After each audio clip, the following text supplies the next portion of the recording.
আসসালামু আলাইকুম, সবাইকে নতুন আরেকটি ব্রেকিং নিউজে সুস্বাগতম জানাচ্ছি। লন্ডন থেকে আমি শরীফ চৌধুরী।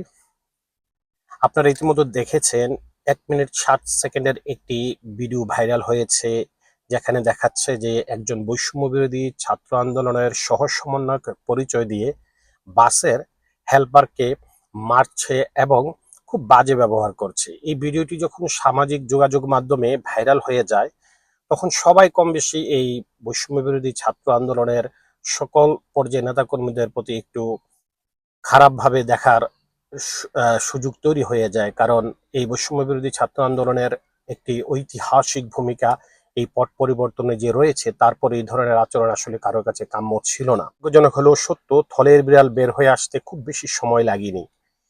এই বৈষম্য বিরোধী ছাত্র আন্দোলনের সহ সমন্বয়কের পরিচয় দিয়ে যেই ছেলেটি বাসের হেল্পারকে মারছিল, সে আর কেউ নয়, সে হচ্ছে বাংলাদেশ ছাত্রলীগের জগন্নাথ বিশ্ববিদ্যালয়ের একজন নিবেদিত কর্মী, যে কিনা নিজেকে সহ সমন্বয়ক পরিচয় দিয়েছেন। তার নাম হচ্ছে তৌসিফ শাকিল।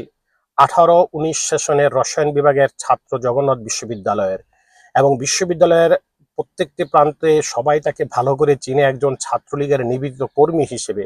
এবং বিশ্ববিদ্যালয়ে কিছুদিন পূর্বেও উত্তরণ বাসের সে সভাপতির পদটিও বাগিয়ে নিয়েছিল শুধু এই ছাত্রলীগ করে বিদায়। পরবর্তী সময়ে যদিও তার প্রতি বৈষম্য বিরোধী ছাত্র আন্দোলন সহ সাধারণ ছাত্ররা অনাস্থা জ্ঞাপন করে তাকে এই পদ থেকে বিতাড়িত করে। সত্য কথা হচ্ছে, সারা দেশে যখন এখন নতুন একটি আবহ, নতুন একটি সরকারের প্রাণচাঞ্চল্য দেখা যাচ্ছে, ঠিক সেই মুহূর্তে আবারও ছাত্রলীগ নামধারী সেই মানুষগুলো কোনো না কোনো ভাবেই মানুষের উপরে, অর্থাৎ এই সরকারের উপরে যেন দায় দেওয়ার জন্য এই জাতীয় কর্মকাণ্ড অব্যাহত রেখেছে। তারই একটি জ্বলন্ত প্রমাণ হচ্ছে এই তৌসিফ শাকিল।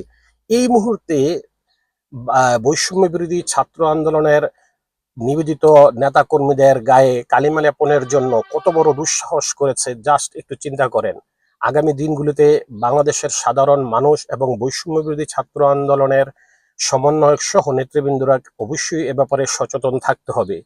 বিশ্ববিদ্যালয়ের পর্যায়ে জানা যায়, জগন্নাথ বিশ্ববিদ্যালয়ে যখন এই আন্দোলন ফ্লো হচ্ছিল, গতি পাচ্ছিল, 29শে জুলাই যে কমিটি হয়েছিল 27 সদস্যের এই কমিটিতে কোথাও এই তৌসিফ শাকিলের নাম ছিল না। অর্থাৎ একজন ভুয়া সহ সমন্বয়কের পরিচয় দিয়ে নিজেকে জাহির করতে চাচ্ছে সে ছাত্র সহ সমন্বয়ক, এবং এই উপাধিটাকে শুধু ইউজ করে কিভাবে মানুষের ভিতরে ছাত্র বৈষম্য আন্দোলনের নেতা কর্মীদেরকে ব্লেম করা যায়, কিভাবে তাদেরকে মানুষের মনে খারাপ করা যায়, এর জন্য হীন কাজ বাদ নেই। এই পর্যায়ের কাজও তারা এখন করতে প্রস্তুত। এই মুহূর্তে যখন বাংলাদেশের পট পরিবর্তনের পর আওয়ামী লীগের 300 এমপি স্বৈরাচারের দায় নিয়ে অলরেডি পালিয়েছে, কিন্তু তাদের দোসররা এখনো এদিক সেদিক ঘোরাফেরা করছে। তাদের ব্যাপারে সচেতন থাকতে হবে বৈষম্য বিরোধী ছাত্র আন্দোলনের নেতৃবৃন্দ সহ সকলকে। আবারও কথা হবে নতুন কোনো ব্লগে। ততক্ষণ পর্যন্ত সবাই ভালো থাকবেন। আল্লাহ হাফেজ।